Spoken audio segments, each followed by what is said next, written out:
Thank you. Thank you. And thanks for everybody for joining today. This is, of course, the House Committee on Appropriations, and it's our organizational meeting for the session. And I'm happy to have so many of you, all of you who can make it, and of course, a number of staff who are going to be with us today and talk about their specific roles on the committee.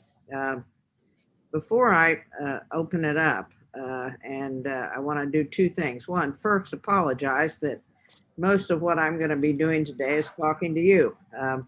But if you have questions or concerns or anything of that sort, if we have time at the end, I'll certainly open it up for any questions. And then if you have questions that you want to ask me offline or staff offline, please feel free to do that. But we have, first and foremost, two new members to the committee that I want to acknowledge before I get into my remarks. And that is, number one, let's welcome everybody, if you would, Jazz Lewis from Prince George's County, who has joined the Appropriations Committee. Thank you. That's it. Give him a hand. And by the way, in his other life, there is somebody that he works with named Steny Hoyer, who's very happy to see him join the Appropriations Committee. It's a good fit and a home for him, for sure. We also have a new member, Delegate Novotny, who, let's give him a hand too, who I am not sure is with us today, but I hope he is. He will be joining. He is the replacement for Delegate Warren Miller of Howard and Carroll County. And he is assigned to this committee and will be joining us. So particularly to the two of you, if there's any questions, concerns following this meeting, my door is open. My Zoom door is open, and my cell phone is absolutely accessible to you. So you can call me at any time. I want to welcome everybody and say that, this committee was the busiest committee of any committee during the interim. I mean, it's obvious why. With the pandemic and with the challenges to our budget and the challenges to all of our constituents in Maryland that we had to the oversight for, it is no wonder that we held, believe it or not, 21 briefings this interim to prepare for this historic session. This is more than I believe has ever been held before in an interim. So this was a very busy committee. I want to commend the subcommittee chairs in particular on this committee who were vigilant in their oversight of the state dollars, the state agencies who were so critical to Marylanders at this time. We want to, if you want to get up to speed, really, you should have received a link to the issue papers for the 2021 legislative session from DLS. This document, as well as the briefings this interim, are covered within that and will help you prepare for the work ahead. I have also been encouraged by the speaker and her staff to again remind everybody to get your bills in early. In this committee, you will note that there will be a guaranteed hearing for any bill that is filed on time. In years past, and I'm sure this year, late bills will not have a guarantee. At this time, before I move on with other committee business, I do want to also take a moment to recognize just for a second the new leadership in the Appropriations Committee. I was sad but happy that Delegate Michael Jackson was chosen unanimously by 3 state central committees to replace Mike Miller in the Senate. He was sworn in yesterday. And so we have on this committee a new vice chair that I would like to acknowledge and just say how delighted we are that you, Delegate Chang, are now Vice Chair Chang, and we are very happy to have you in that position. Delegate Chang was the last year the chair of the Capital Subcommittee, a very important subcommittee on appropriations. He did a great job as a new chair. And so this promotion is not, I would say, doesn't go unnoticed. He just did a wonderful job. But we now have a new chair of Capital, and that is our own Delegate Ben Barnes. So congratulations to you, Ben. Delegate Chang will remain as the vice chair of the Capital Committee. A couple other people that got promotions that I do want to call out. Delegate Proctor is now the chair of the Pension Oversight Committee. So congratulations to you. We also have as her vice chair for the first time, Delegate Tony Bridges, who has moved into that position. And Delegate Corman is now spinning affordability chair, representing our committee in the House on that committee. So those are the folks who have some movement that I wanted to in particular call out. You should have received your packet or your email that has all of the committee assignments. I think there should be no surprises. I think I've talked to those of you who we switched committees on or subcommittees on, and that should be have been taken care of. I will say there's one outstanding issue, and this may and this is something that I need to announce today.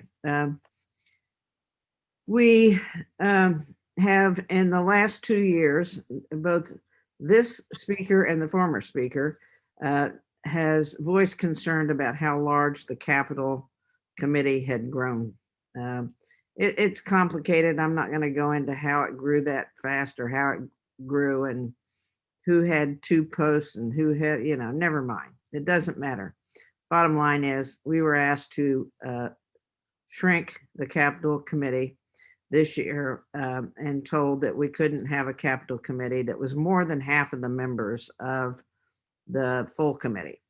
And so we have removed the category of vice chairs from the Capital Committee. So that affects 3 or more of you.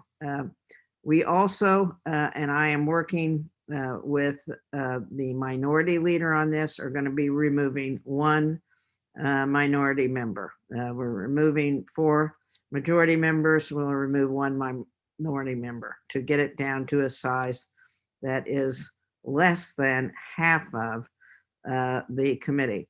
The minority leader will be meeting with the 3 of you who are currently on Capital, and those decisions will be made among you, and I will obviously abide by them. But let's now move on to the work of the day, which is to introduce first our budget analysts.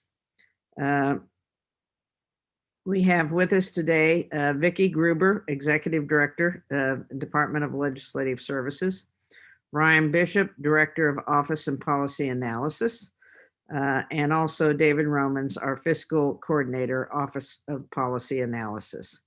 And so I'm going to turn it over now to Vicki to do your presentation and to also introduce any other of your budget managers that you want us to meet. Great. Thank you, Madam Chair and Vice Chair Chang. It's nice to virtually welcome you all back to Annapolis. Right. I hope everybody, you and your families are all well and staying well. We're going to be quick.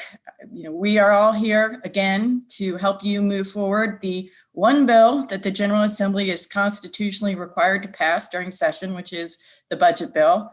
And as always, we have a very talented, hardworking budget team who's been getting prepared for this throughout the fall and leading into session starting. With that, I'd introduce the leadership of our team, which includes Ryan Bishop, the Director of the Office of Policy Analysis, and also David Romans, who is our Fiscal and Policy Coordinator. So I will say that just as the Vice Chairman said, my office is virtually open to any of you for any reason as you're working through under these very strange circumstances. We will do anything we can to help support you in any way, and please do not hesitate to reach out. We are always available. So with that, I will turn it over to Ryan Bishop. Thanks, Vicki. I would just echo everything that Vicki said. Our doors, our virtual doors and our doors otherwise are always open to you if you ever have any questions or concerns or need any information. Good luck to you all in this most unusual of sessions. It will be a challenge, I know, for all of you and all of us, but we will get through it. It will end, as we always say, sine die does eventually come. Some years seem longer than others, but it does eventually come. So, and we look forward to working with all of you during the session. And again, good luck and hope you can all stay safe and healthy. With that, I'll turn it over to David to continue on. Thanks, Ryan. We're looking forward to supporting you all during the session. We have our same budget management team back from last year. So our operating budget managers who are on this in this meeting are Simon Powell and Rebecca Ruff. And on the capital budget side, Matthew Klein will once again be reprising his leadership role there. In this virtual environment, we've done our best to try to sort of stick to the budget analysis format that you've gotten used to seeing over the years, while encouraging our staff to use more graphics and be more focused in the issues that they raise to try to make things a little more succinct and work better in kind of the virtual environment. So we hope that the kind of tweaks we've made will work well for the committees and keep things moving during the session while still providing you with all the information you need to make the best decisions you can.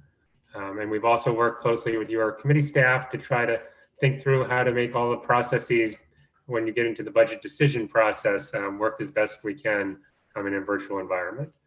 So I think we all look forward to working with you, and we're all available at any time to help answer questions or support your decision process. So don't hesitate to reach out to us. Thank you.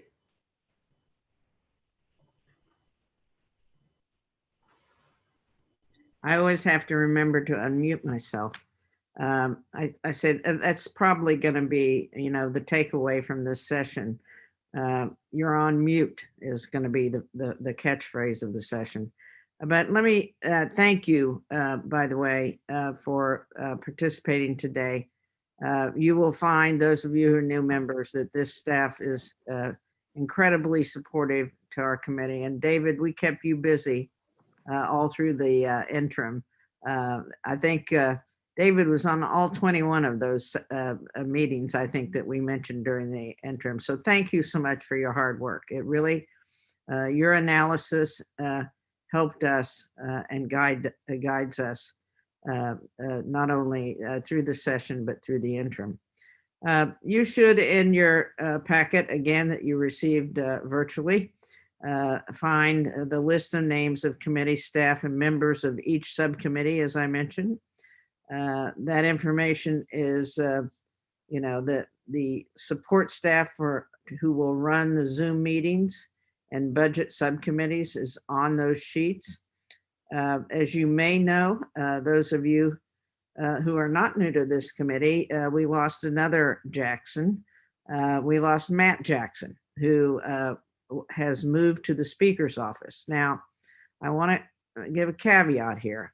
The day he called me and said, I have an opportunity to leave appropriations and go to the Speaker's office, I thought, you go right ahead, because I'm not going to lose you. And sure enough, Matt Jackson has been assigned to Appropriations Committee to be our staff person from the Speaker's office that we interact with, as well as, of course, and always, Alex Hughes, the Speaker's very able Chief of Staff. The other staff that I do want to mention, Michelle is back for her second session with Appropriations. This is the first session that she will be the senior counsel for the committee.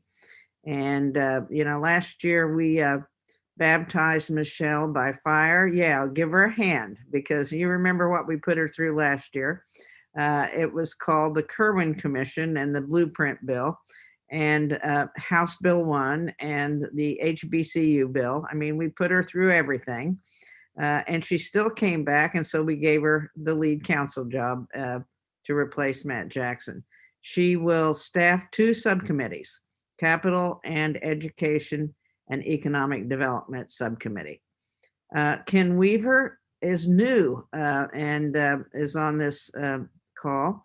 Ken Weaver and June Chung are starting in their first session with this committee. Ken staffs 2 subcommittees, Transportation and Environment and Public Safety Administration. You may recognize Ken. He was a budget analyst at DLS prior to joining the subcommittee and our full committee work. June staffs 3 subcommittees, Health and Social Services, Personnel and Pensions. And June was previously in bill drafting. So we want to welcome both of them to our committee. And they've been with us for the last couple of months and have been doing a great job as we proceeded through the fall to this, the day of opening. In addition, we have our analysts and the people who work in our committee. Helen Wilson is back for her 21st session as the committee secretary. Let me just say that, 21st session as committee secretary. And Sherry Wareheim is with us today. Also, this is her 8th session as subcommittee coordinator. Dana Phillips is back, her 2nd session as Appropriations Chief of Staff, and Dana will keep all functions of the committee running effectively and smoothly. So welcome her as well. And Jeannie Ferretti is here for her 6th session. So if you would like to see me, speak to me, so on and so forth, Jeannie and Dana are the 2 people to see, and they'll find me for you. I want to take this moment to allow Vice Chair Chang to introduce his staff.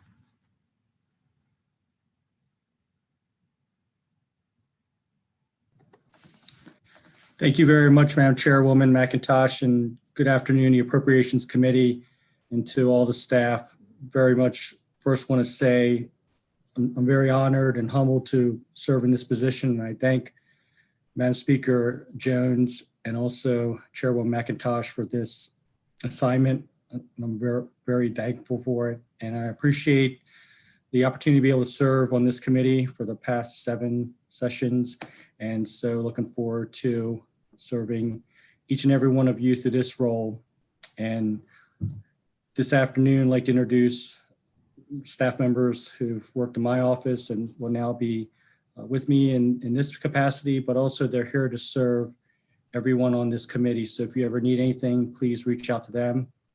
First, I'd like to introduce Debbie Romanowski. She's been with the Maryland General Assembly for 33 sessions, and she's been with me for 7 sessions. And actually, we worked together when we were both staffers in the state Senate. So that's how we met. And when we got elected to the House of Delegates, she came over and we've been working together.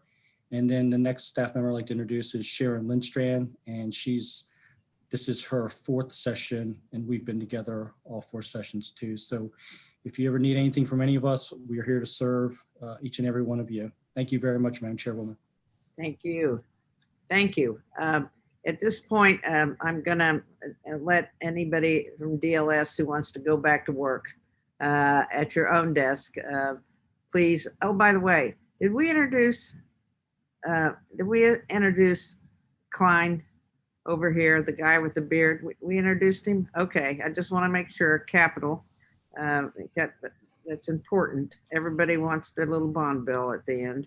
But all of you can go back to work and have a great rest of the afternoon. We really do look forward to working with you. So thank you to DLS. Okay, I'm going to walk through some committee guidelines. that I want to touch on today. The committee guidelines are again in your handouts that were emailed to you, so take time to review these. There are a number of important details for you, your staff, and for the public on how the committee will operate this session and all sessions. The guidelines also will be posted in the hearing schedule for today's meeting. First of all, in appropriations, hearings start when posted on time. So please be on time. And I thank everybody for your timeliness today, particularly since we're in a virtual setting. It's really important for you to get on and get your Zoom link tested and make sure you're ready for the committee, because we have one person running the whole Zoom process, and it's hard for them to keep letting people in and following, particularly when we get to bill hearings. So it's just important for us to be on time. Attendance is taken, so attendance is important. And I expect that subcommittee and committee meetings to start on time for us to take attendance. Remember, you are being viewed and recorded on YouTube, so please keep this in mind as you conduct yourself in our hearings. Also keep in mind from time to time that the committee receives requests from the press and other public interest regarding attendance of the meetings. Please also, as the speaker has emphasized, dress appropriately for our virtual committee meetings, as if you were an in-person meeting. The cameras are on you at all times, and it's important for us to look professional. I will say on that account, maybe I should just add from the waist up. I think this is, I don't think I've been out of my sweats since, probably around March, but from the waist up, we want to look good. Put that tie, put that shirt on, you look great. Hearing procedures. Please, again, familiarize yourself with the hearing procedures contained in your information packet. First of all, bill hearings, all bill hearings and subcommittee and committee hearings, voting sessions will be virtual this year. So all budget hearings will be joint with the Senate. This is a very different change from years past. So for those of you who are veterans on this committee, we have not done this in the past, but all subcommittee and most budget and all budget hearings will be joint with the Senate. Every on-time bill will receive a hearing. If a bill is passed the House last session and the bill didn't get significant changes, we'll probably work on it very quickly and do sponsor only and get it ready and in the schedule to be voted on the floor. Witnesses can sign up on MGA website for all hearings and budget hearings 48 hours in advance. We will typically have bill hearings on Wednesdays, so witness testimony will be online or will be open online to sign up on Monday from 10 to 3, and then the testimony will close at 3 p.m. on Monday. Written testimony submitted for all bills will be available on your floor system, so you will be able to see all written testimony. The committee staff will be emailing you bill sponsors shortly before the bills are heard in the committee, so that there's not time in the committee room for bill sponsors to have to wait long. A similar process will be in place for the budget hearing testimony. For example, a Tuesday subcommittee budget hearing, all written testimony will be open up on Tuesday at 10 a.m. and will close at 3 p.m. A Thursday subcommittee, and we'll open up at 10 a.m. and we'll close at 3 p.m. on Tuesday. Budget written testimony will be emailed to you the day of the budget hearing. If you have an amendment drafted by the amendment office for consideration, it will be emailed to you virtually. For it to be considered by the committee, it needs to be emailed to the committee and the appropriate committee analysts assigned to the bill. I move hearings along fairly quickly. So for bill hearings, I use a virtual timer for the witnesses. Other than the lead spokesperson or sponsor, which I give some leeway. The only other thing I would want to mention is that we treat all members of the public, those who come to testify, those who have written testimony, with respect. No cross-examinations, no speeches, only questions. And we only like to have a couple of questions from each member. If you have a number of questions on any bill, you possibly should arrange an offline meeting with the department or the person that you have the questions of.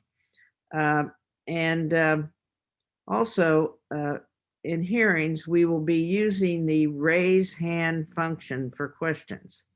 So familiarize yourself with that in the Zoom program.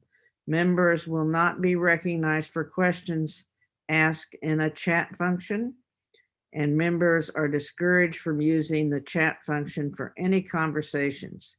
You must have your camera on to ask a question. So those are items that, as we get into our bill hearings, I'm sure there may be further questions or clarifications, and we can come back to that.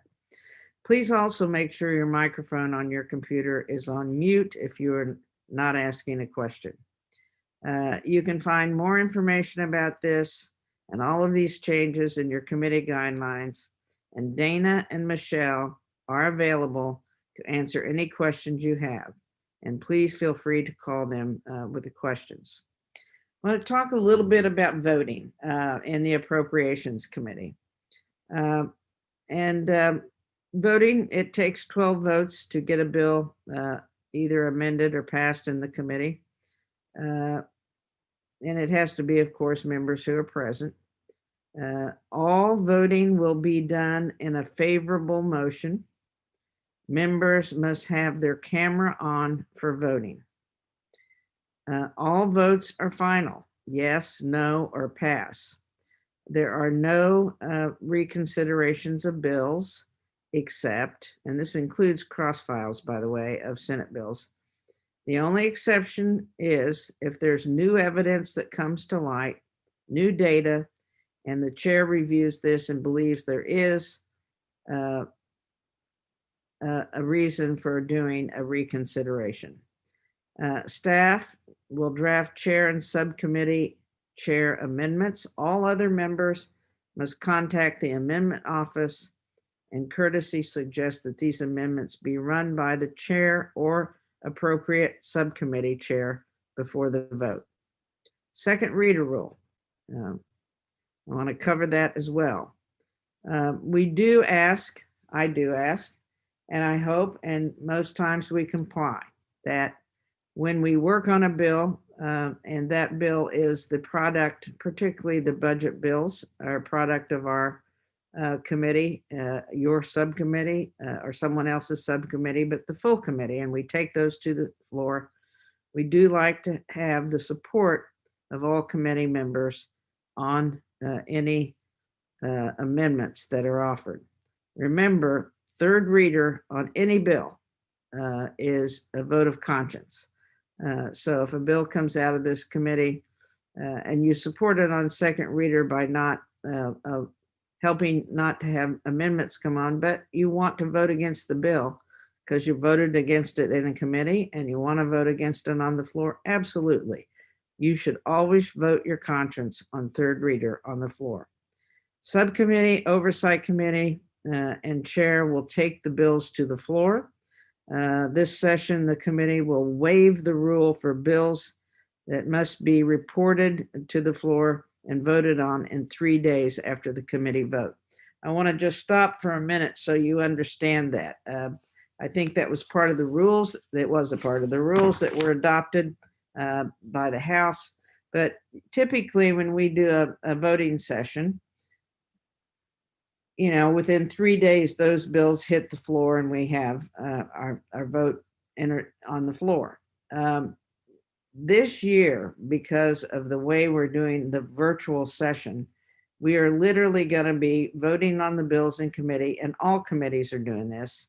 And then they're sending them over to the clerk's office where they will be held until we come in and can vote in person. So that will be the order. So we'll be voting on a lot of bills that will go over or be sent over and get in a queue to be voted on the floor, but we won't vote on them for some time. Facilities, the committee room and the committee suite will be limited this session. Everyone will be sent virtual information and have access and will be accessible on the floor system as well. Meeting with me. I mentioned that I have an open door policy. So if you want to meet with me, try to reach out to Dana or Jeannie, and we will absolutely get a meeting set up or a call set up very quickly. Session schedule. Next in your packet, you will find the committee's early session special as well as committee's general schedule for most of the session. Please share this with your staff. It is helpful for them to see when scheduling your personal calendar. We are going to jump right into work for the committee with 2 bill hearing sessions next week. So starting the last week of January, the following will be the committee's general weekly schedule. Subcommittees will generally hold budget hearings on Mondays, Thursdays, and Fridays at 1:30 p.m. The Capital Budget Subcommittee will meet on Tuesday at 3 p.m. We will meet for bill hearings on Wednesdays and jointly with the Senate on Tuesdays at 1:30 p.m.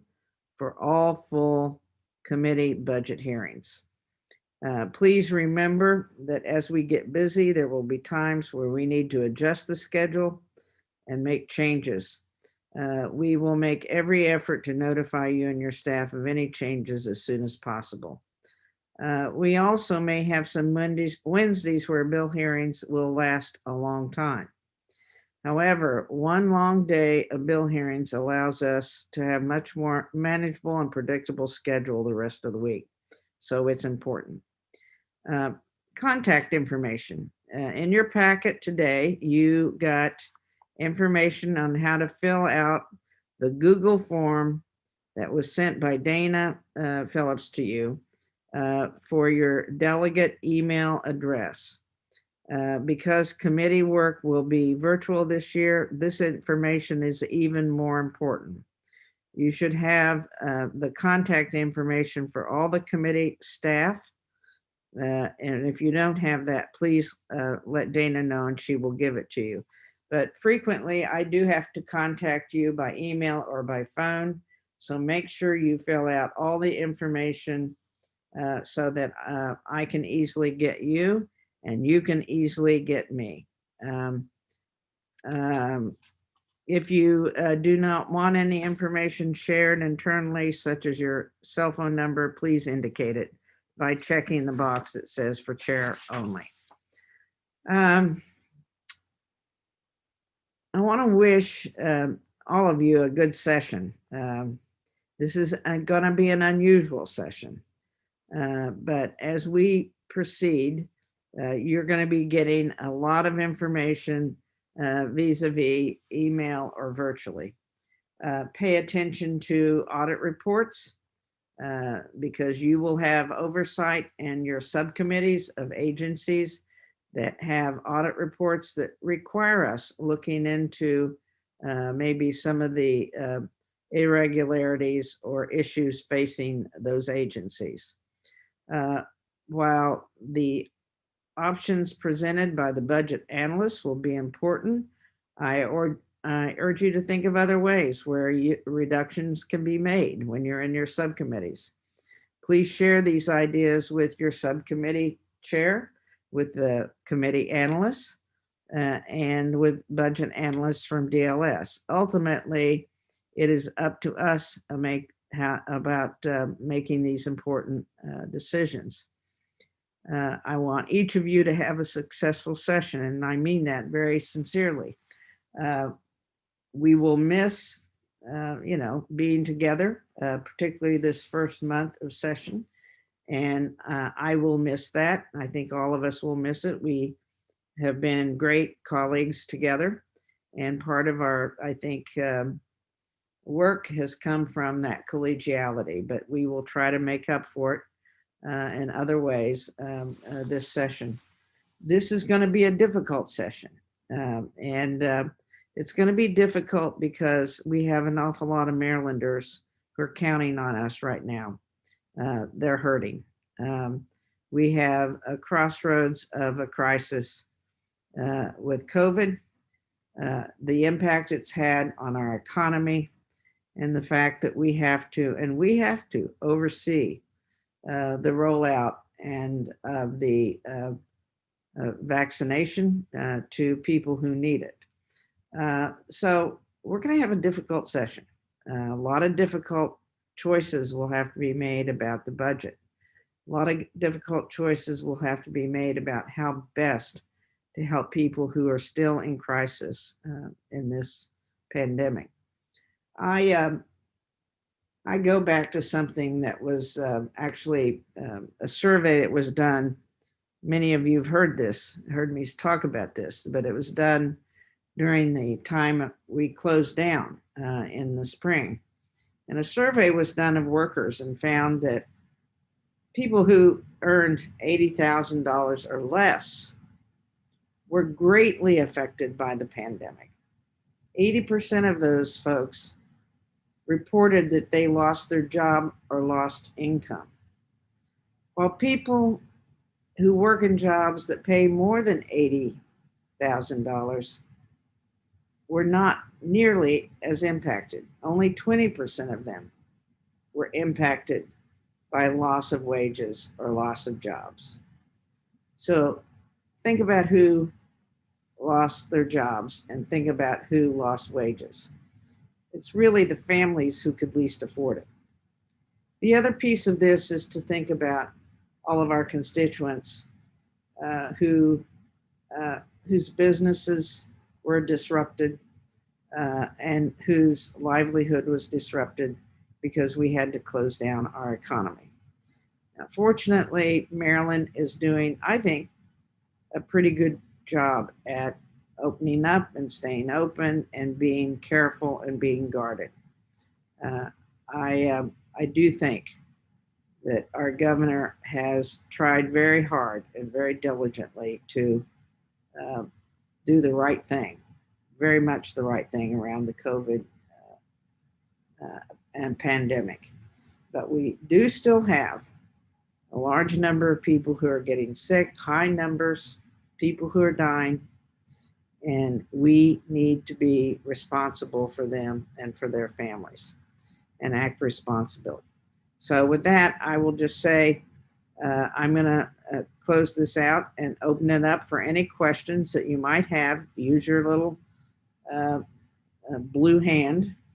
But just a reminder that the 19th at 1:30 is our first bill hearing, and we will meet for bill hearings twice next week. So please inform your staff. Oh, one other thing, very important. Your staff has all been invited to an organizational meeting just like this, but it's for staff at 10:30 tomorrow. Make sure they come. It really will help them understand how to interface and communicate with the committee staff, and it will help them in scheduling you and your committee schedule and budget process during this virtual time. Now, does anybody have any questions of me? I will absolutely try to answer them. You got questions? I want you to start using your little blue hand, but I got to find my little blue hand. Delegate Kittleman, Kittleman has a question. Delegate Kittleman, go ahead. Thank you, Madam Chair. And I couldn't agree with you more. I think this is going to be a very, very difficult session. I just have a concern, and most of what you said is applicable to all of us, but there are times when the minority will have a very different opinion on bills than the majority. And we're going to have 11 more people in this group listening to bills and hearings. I just want to make sure that we will have adequate time to ask questions. Okay. Absolutely. I mean, I don't see why, we wouldn't. I mean, I'm going to run the hearing very much like I run other hearings where we have a time limit. Usually we set two-minute time limits. I think before, it depends on the bill. Some bills will have very few people and I can allow more time. Other times we might have to limit it further down, but it'll run just like we do in person. It'll run the same way virtually. But I do want to say that, and as I've said before many times, that if any one member ends up with 5 or 6 questions, I think that's a pretty significant, indication that you need to take your questions to whoever it is you're asking offline. I mean, but every bill that comes up, everybody's going to have a chance to ask their question or two. There's not, it's no different than we do in person. Yeah, I just one other point, and maybe you don't agree with me on this, but there are people, I agree with you, we shouldn't be dominating. I mean, that's a problem, but when there are legitimate questions, there is a difference between having the opportunity to ask them in the public hearing so that people who are watching can have the benefit of that interchange. So I hope that if there are little questions, offline is fine, but some of the bigger questions and philosophical questions, I think that discussion is good. Yeah, I agree. Totally agree. Thank you. Delegate Valentino Smith. Thank you, Madam Chair. Happy New Year to the members of the committee and to the new members. For the subcommittee budgets, those documents can oftentimes be pretty big, but important to look at least, I'm still old school. I like a highlighter and stickies. So can we pick them up in the Appropriations Committee room, like maybe on a table or something, since if we're in Annapolis working and all before the hearings? I'll have to ask Michelle, do you have an answer to that? But I think I'm going to give you my answer. Michelle can and staff can, but I think they are absolutely do not want us to generate paper to move paper from one person to another. This is a public safety issue. It's not, it's a public health safety issue. It is not, that we just want to do everything virtually. Would you agree, Michelle? Yes, definitely. We've been encouraged not to do any paper materials like that, and you can print them out. They'll be emailed to you beforehand, so you can print out everything. Thank you. Yeah. Delegate Krim. Thank you, Madam Chair. I was late to the meeting today because I had a bill hearing in another committee. So I'm wondering if like a bill, and you may have covered this, and I'm sorry if you did before I got here. If you have to leave this hearing and go to another hearing for a bill, is there any problem coming back to this hearing? None, no technology problem? None. Okay, thank But you. encourage it. It's like you walked out of the room and you walked back in, Okay. Yeah, I did say, and I'll just restate, I want people to be as much as you can on time so that, in particular, it's Dana Phillips who will be running the Zoom for our full committee, in our meetings like this. It's good if we're on time so she can get everybody in, we can start on time, so on and so forth. But other than that, if you have to leave, and by the way, it's important for you, if you have to leave, to, just text me or text Dana and say, I've got a bill hearing, just like you would come up behind me and say, I got to go over to judiciary, I got a bill hearing. Text me or text Dana and let her know so that we know, and we know you'll be back, okay? And we'll try to, as we roll along, these things will work themselves out. Delegate Beitzel. Oops, somebody unmuted me. Okay, you hear me? Yeah, there we got you. How are you doing? Yeah, I'm doing fine. How are you? Good. How's everybody on the committee there and our staff? It's great getting together with you here in this fashion, but it'd be a whole lot better if we were there in person. So I just want to let everybody know we'll all work together and get through this one. So thank you for your leadership there, Madam Chair, and congratulations to Delegate Chang for now being our vice chair. I think that's a very good move and welcome you in that capacity. I have a question. I think you pretty well covered it perhaps, but on the bills and when you present the bills and you're doing everything virtually, and you'd mentioned the amendments. In amendments in the past, we've always had to have so many copies for every committee member. So when we get the amendments, we'll get them virtually from the amendment office, and then we'll have them, and then we just forward those to the committee, and the committee then will make sure they get the amendments to all the other members, or do we individually have to make sure that we get that amendment copy to the other members of the committee? Michelle? Yeah, so you're going to send the amendment to, it's an APP4 email. It's in the guidelines, the specific email you'll send it to. And you'll also CC the committee analyst assigned to it. So either Ken, June, or myself, or you can CC all of us so that we can distribute it in the voting packet. Thank you. And I just say, Delegate, we're going to, just like on the first voting session of every year when we have new members, we kind of walk through it kind of slowly, take our time. I do think, the way staff is scheduled, by the way, the first couple of bill hearings, these are going to be bills we're familiar with. We've heard them before. And so we can, and even when we get to the voting session, we can move in a fashion that everybody feels comfortable. But absolutely, all amendments will be distributed, and I think by the time we get before the voting session, they can be in the packet that we get for the voting session.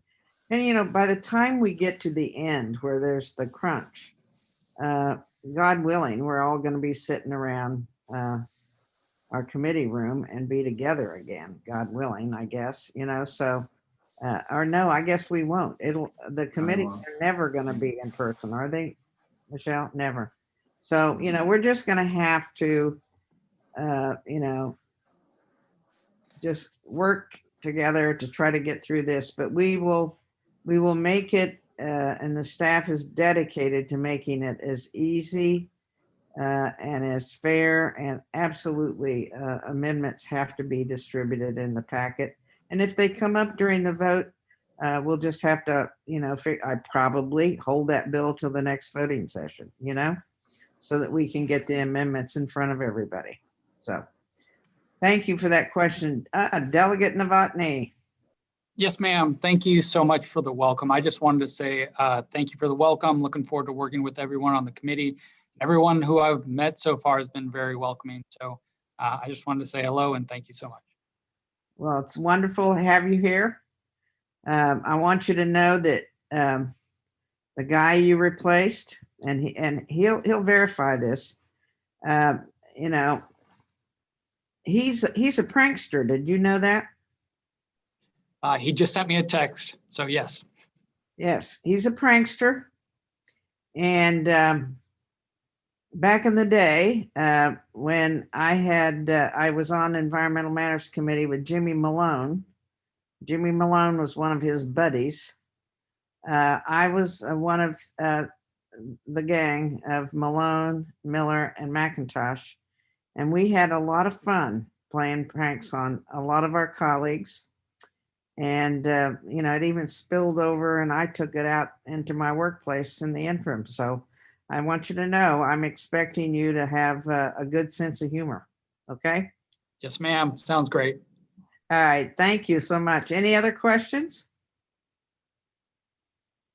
Good. Look, this is new to all of us, new to me, new to all of us. We just have to, I think the most important thing is to be patient, be courteous,